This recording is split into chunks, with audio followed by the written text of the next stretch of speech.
Fala galera, beleza? Professor Juarez na área, professor de História. Hoje vamos continuar os processos revolucionários do século XVIII e vamos trabalhar o século do século XVIII, que era chamado de a Era do Esclarecimento, ou, popularmente falando, a Era do Iluminismo. Nos livros, né? Obviamente, as habilidades do Enem, que são importantes para nós aqui, é entender o espírito de uma época e não decorar características do esclarecimento. Então, nós vamos apresentar aqui qual é as características desse espírito de época e aí, depois, vamos analisar alguns filósofos como situação-problema para a gente identificar esse espírito de época presente no século XVIII. Então, a primeira coisa é que esse espírito, essa forma das pessoas enxergarem o mundo, acreditar naquilo que é verdade, aquilo que é certo, é um espírito burguês. Obviamente, não é de toda a burguesia, eu estou aqui generalizando para fins, né? E essa era, então, caracteriza um período de não intervenção estatal.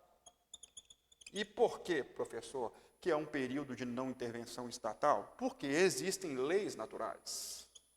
E nós já vimos algumas, principalmente com os ingleses, John Locke, Adam Smith, por exemplo, e o Estado tem que preservar essas leis naturais e não fazer uma intervenção direta, porque era problema. Ora, se eu tenho um espírito burguês e um período de não intervenção, podemos inferir que eles são o oposto do antigo. Se é um período revolucionário, vai ter que ter uma alteração do processo.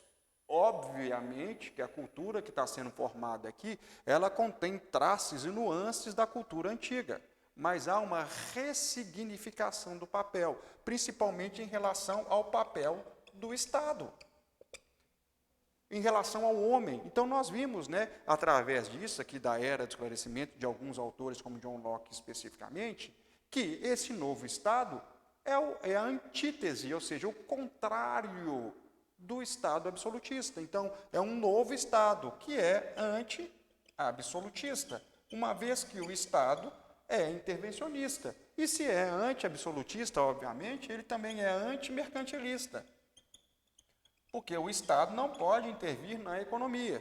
Então, todo liberal promove uma ressignificação do Estado. Esse novo espírito deveria ser uma antítese da magia. Lembrando que magia, nesse sentido, é a manipulação do sagrado, segundo a antropologia. Então, o Estado deveria ser laico, sem interferências religiosas de grupos especificamente. Nesse período também, é um período em que eles estão dando ênfase nas leis, a necessidade de leis positivas e de leis naturais. Isso é muito importante. Vamos estudar alguns autores que vão falar sobre as leis, como Montesquieu, que falou do espírito das leis, como as leis deveriam ser feitas, respeitando um contexto delas, e também uma ênfase,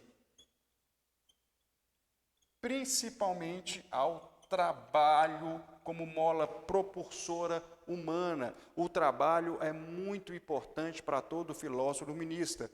E estão mostrando que a nova classe social, a classe burguesa, não é uma classe ociosa, parada como a nobreza. Então, o trabalho também promove um processo de mudança desse espírito baseado principalmente na ciência, onde o sagrado é o progresso humano. Então, vai ter uma mudança em todas as áreas. E nas próximas aulas, nós iremos ver essa mudança, esse progresso, essa racionalização, principalmente na filosofia, começando com Kant. Beleza? Então, é isso. Um abraço para vocês e até a próxima.